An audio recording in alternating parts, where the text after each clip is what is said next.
People, this is FisherTwelve, and we have another exciting Call of Duty eSports video for you guys today, as always. But this video is also going to be a Black Ops 3 video as well, because today we're talking about what Black Ops 3 needs to do in order to be a successful competitive game.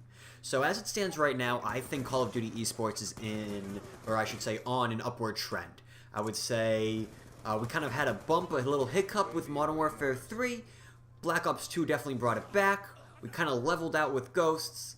AW kind of gave it a resurgence, and I'm expecting that to continue with Black Ops 3.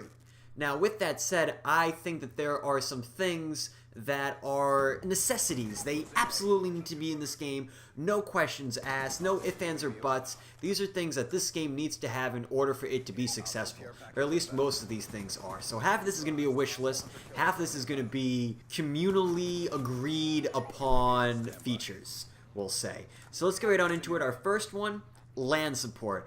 Absolutely needs to be in the game. And it's silly that I even need to say this, but after the whole Modern Warfare 3 fiasco, if you don't request LAN support specifically, there's a chance they may not put it in. So this is the request for LAN support. Absolutely need that.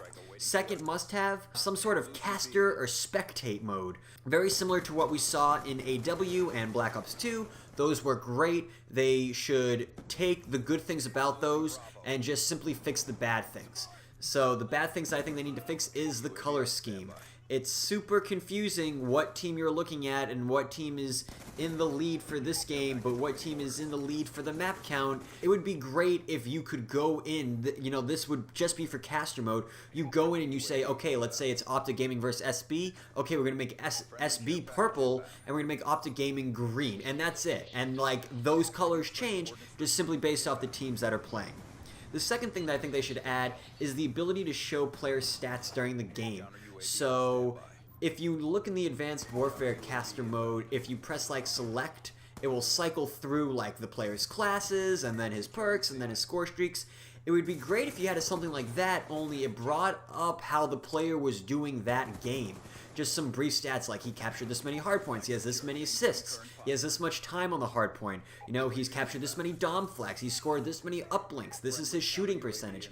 Just things like that, and I think that would give casters a lot to talk about, just these additional stats. So those were some things I like to see added in. Additionally, on top of that, we need this competitive game mode, whether that's League or Ranked Play, whatever it's called. Again, taking the good and fixing the bad being even matchups. You know, there should be no reason why a bronze is going up against a gold. If you're in a party with multiple levels, it should take the average level of your party, and that should be the level that it brings you into the game with. It should also have a point system that makes sense. I would say Advanced Warfare's point system was good. Black Ops 2's was bad. It was silly how you would get 10 points for winning, but lose 150 if you lost the game. You know, that just was a little nonsensical, so they should definitely improve on that. Now, this next item is definitely out there and probably not going to happen, and a little more on the generic side, which makes it more difficult to happen. But the rule set for competitive Call of Duty needs to be as close to original Call of Duty as possible. You know, the biggest reason why Call of Duty eSports isn't as successful as other eSports is because the competitive game that players play is just so vastly different from the standard base alone game, which makes it hard for just the average casual player to be interested or be involved or be somewhat on a competitive level, just because the rule set is entirely different. It's almost as if you're playing a completely different game. So to, you know, try to make the rule set as close to the original game as possible. And adding to the rule set, the in-game rule set should be closely updated to match the out-of-game rule set. So whatever MLG is playing with, whatever outside organizations are playing with, whatever people outside of the specific competitive game mode on Call of Duty are playing, that rule set needs to be the same as in Call of Duty. I think the biggest issue with AW right now is that the players have, I don't know why I said we right there, all the players have agreed to not use overkill, but you can still go into competitive game mode in Call of Duty Advanced Warfare and play with overkill. And then you have this additional, now it's like you're playing with 3 rule sets, which kind of goes back to that first point. Now you have these 3 rule sets in circulation, and it makes it even harder for the casual average player to go from just casual average playing to the competitive playing, because they have to pick up an entirely different rule set. But if they're playing in the MLG Pro League or now they have an even third rule set that they have to learn on top of that. These next items are a little more self-explanatory. The first one being viable weapon choices. There should be more than 2 options. There should be a gun for every class that is a viable option to use in competitive play. There should be more than 1, to be honest with you, but I feel like I'm being generous with 1. You know, I don't really care. The gun balance, buff 6 guns if you have to, but I don't want to see just the same 2 guns used by all the players every game, all the time, year-round. And very similarly with maps, I want to see a variety of playable maps. There should be more than just the same 5 maps in circulation, because then we have to play with these same 5 maps and see these 5 maps for the next year, and that is just as boring because you're essentially eliminating the work you've done as a developer to be like, okay, I've made 12 maps. Well, the competitive guys are only going to use 5, so anyone interested in competitive Call of Duty are not going to see these other 7 maps that I've made. Hell, this may not be a popular idea, but at least it's innovative and something new. How about there are map variants? How about you take the base map that isn't right for competitive Call of Duty and block off some sections that make it right for competitive Call of Duty? Next, addressing score streaks, I think they should be mild in effectiveness at best. And there should definitely be less of these remote kill streaks, or score streaks rather, and less of these score streaks that you basically call in and it puts you in something that pulls you out of the game for a minute and a half. They need to get rid of those. And they also need to stop making every score streak shoot rockets. I don't know what it is about Advanced Warfare, but I feel like every single one shoots rockets. Now, these last few items are just more about general support, just ways to get the average casual player more involved and interested in the competitive scene. And the first one is by taking a portion of the money that is spent on DLC and contributing that towards prize pools. I think if you look at games like Dota, they have just such extreme prize pools. Actually, if you look at any esport, they have a bigger prize pool than we do. And I think that draws a lot of people, both audience and players, because, let's face it, money is a motivating factor. So, if they took some of the DLC money and contributed toward our prize pools, that would definitely grow the general audience of esports for competitive Call of Duty. And I know companies will present the arguments that this sort of crowdfunding is the equivalent of begging, but it's not really begging if it's what the community wants. And I think another argument is that if you do crowdfunding, then people become dependent on crowdfunding for making the prize pool expensive. So if a company can only contribute, let's say, $1 million, but the community can raise $7 million, then every year people will be expecting $8 million at least for a prize pool, is one general argument. But my rebuttal to that would be, give it a try. It's never been done in the COD community. I'm sure we won't raise $8 million. I'm sure it'll be very easy to beat our goal for at least the next 7 or 8 years.